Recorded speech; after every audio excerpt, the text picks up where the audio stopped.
आज का episode safety match की आकस्मिक खोज के विषय में है। ये कहानी जॉन वॉकर की है।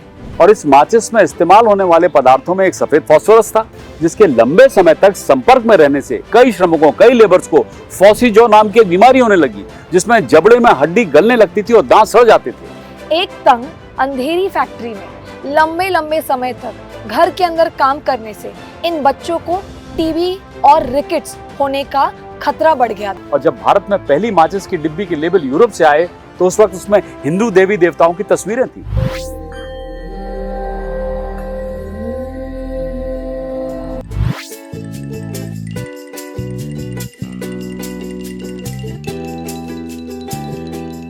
नमस्कार, प्रणाम और आदर पूर्वक नमन। आप जुड़े हुए हैं विश्व शांति दर्शन के प्लेटफॉर्म से। चैनल की कल्पना का श्रेय जाता है विश्वधर्मी विश्व शांति के उपासक प्रोफेसर डॉक्टर विश्वनाथ कराड़ जी को। आप देख रहे हैं एक बार फिर एक्सीडेंटल डिस्कवरीज के video. A matchstick has a head, but it does not have a brain. Therefore, whenever there is a little friction, it flares up. Let us learn from this humble matchstick. You and I have heads as well as brains, so let's not act on impulses. Well, आज का episode safety match की आकस्मिक खोज के विषय में है। ये कहानी जॉन वॉकर की है। उनका जन्म 1781 में स्टॉकटन, इंग्लैंड में हुआ था। उनके पिता किराना स्टोर, कपड़े और केमिस्ट शॉप के मालिक थे। शिक्षा पूरी करने के बाद जॉन वॉकर शहर के एक प्रमुख डॉक्टर के साथ सहायक सर्जन के रूप में काम करने लगे, लेकिन मरीजों के खून और घावों को वो देख नहीं पाते थे और इसीलिए उन्होंने सहायक सर्जन की नौकरी छोड़ दी और डरहम और यॉर्क में यूनाइटेड किंगडम में फार्मेसी का अध्ययन करने चले गए। एक ड्रगिस्ट के यहाँ कुछ समय के लिए काम करने के बाद जॉन वॉकर 1812 में अपने शहर स्टॉकटन लौट आए। 1819 में 38 इयर्स की एज में उन्होंने अपना केमिस्ट और ड्रगिस्ट का व्यवसाय शुरू किया।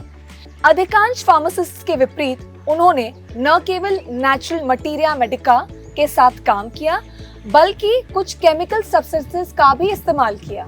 इससे पहले कि मैं आगे बढ़ूं, मैं तुम्हें बताऊं, जहां हम लोग बैठे हुए हैं ना, यहाँ पर ये जो आवाज सुन रही हो तुम, ये भी नेचुरल मेडिका जैसी है। एक पक्षी यहाँ पर आते हैं साइबेरिया से और वो जो है अपने बच्चों को खाना दे रहे हैं, तो मेरे ख्याल है उनका काम भी होना, तो हम भी अपनी कहानी सुनाते रहें। तो मटीरिया मेडिका एक लैटिन शब्द है जो फार्मेसी के इतिहास से जुड़ा है। ये वनस्पति, पशु और खनिज पदार्थों के गुणों के मिश्रण को वर्णन करता है जो रोगों के उपचार के काम में आते हैं।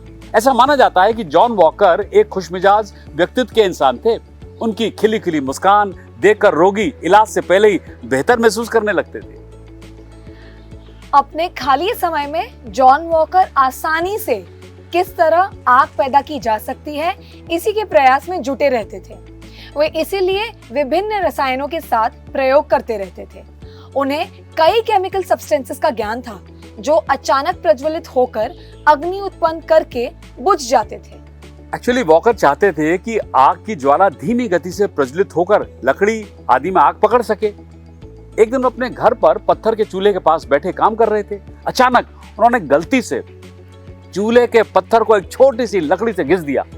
लकड़ी पर एक रसायन मिश्रण सूख रहा था जिस पर वो काम कर रहे थे। अब फिर क्या हुआ, आगे बताओ। और अचानक अनजाने में चूल्हे से घिसने पर लकड़ी ने आग पकड़ ली। वॉकर की खुशी का तो ठिकाना ही नहीं था। और फिर उनके दिमाग में एक विचार कौंधा। उन्होंने एंटीमनी सल्फाइड, पोटेशियम क्लोरेट और गम अरेबिक को मिलाकर एक इन्फ्लेमेबल पेस्ट तैयार किया। यस, जिसमें उन्होंने सल्फर या गंधक के टेप में सनी हुई एक कार्डबोर्ड की स्ट्रिप को डुबोया और बाहर निकालकर सूखने के लिए छोड़ दिया। जब पेस्ट सूख गया तो कार्डबोर्ड की बनी हुई उस माचिस की तीली को उन्होंने सैंडपेपर जैसी खुरदरी सतह पर रगड़ा और बस तैयार हो गई अग्नि उत्पन्न करने वाली फ्रिक्शन मैचस्टिक। वॉकर ने 1827 में अपनी फार्मेसी में इन फ्रिक्शन लाइट्स को बेचना शुरू किया और वे तेजी से शहर के लोगों के बीच लोकप्रिय हो गए। उन्होंने जल्दी ही कार्डबोर्ड को हटाकर लकड़ी की तीलियों से बदल दिया और यूके में आसपास के शहरों में बेचना शुरू कर दिया। उनकी माचिस में लगभग 1.5 से 2 इंच लंबी लकड़ी की तीलियां होती थी। उनकी कीमत 1 शिलिंग हुआ करती थी। सैंडपेपर को खुरदरी सतहों के साथ अंदर की ओर मोड़कर माचिस की डिब्बी में रखा जाता था। इस सब के बाद भी शिफाली जॉन वॉकर की DSLI सेफ नहीं थी। जलती हुई सल्फर कोटिंग कभी कभी लकड़ी की तीलियों से फर्श या उपयोगकर्ता के कपड़ों पर गिर जाती थी और जिससे जलने का खतरा बना रहता था। इस समस्या के कारण वॉकर ने कभी भी अपने आविष्कार का पेटेंट कराने की कोशिश नहीं की। माइकल फैराडे और अन्य लोगों द्वारा प्रोत्साहित किए जाने के बावजूद भी उन्होंने अपने आविष्कार को पेटेंट कराने से इनकार कर दिया, जिससे फ्रिक्शन मैचेस को कोई भी बना सकता था। यस, सबके लिए अलाउ हो गया था, सबके लिए खुल गया था। और फिर वही हुआ, जॉन वॉकर के आविष्कार को लंदन के सैमुअल जोन्स ने तुरंत उसकी नकल की और 1829 में फ्रिक्शन मैच स्टिक्स को लूसीफर के नाम से उसने बेचना शुरू किया। सैमुअल जोन्स ने लूसीफर फ्रिक्शन मैच स्टिक्स में सफेद फास्फोरस यानी व्हाइट फास्फोरस का भी इस्तेमाल शुरू कर दिया, जो एक नवीनता थी और जिसका जल्दी नकल भी होने लगा। 1830s और 1840s के दशक में फ्रिक्शन मैच मेकिंग पूरे इंग्लैंड में एक आम व्यापार बन गया। देश भर में सैकड़ों कारखाने फैले हुए थे। दिन में 12 से 16 घंटे तक श्रमिकों ने इस्तेमाल की जाने वाली लकड़ी को फास्फोरस के घोल में डुबाया, फिर सुखाया और माचिस की तीलियों को काट दिया। घर्षण माचिस ने लोगों को जल्दी और कुशलता से आग जलाने की अभूतपूर्व क्षमता दी, घरेलू व्यवस्था को बदल दिया और अधिक साधनों का उपयोग करके आग जलाने की कोशिश में लगने वाले घंटों को कम कर दिया। लेकिन उन्होंने दियासलाई बनाने वाले लेबर्स के लिए एक अभूतपूर्व पीड़ा भी पैदा की। क्या थी, तुम बताओ? 19th और 20th सेंचुरी में दियासलाई बनाने वाले मुख्य रूप से महिलाएं और बच्चे थे। करेक्ट। जो अपनी किशोरावस्था तक भी नहीं पहुंच पाते थे।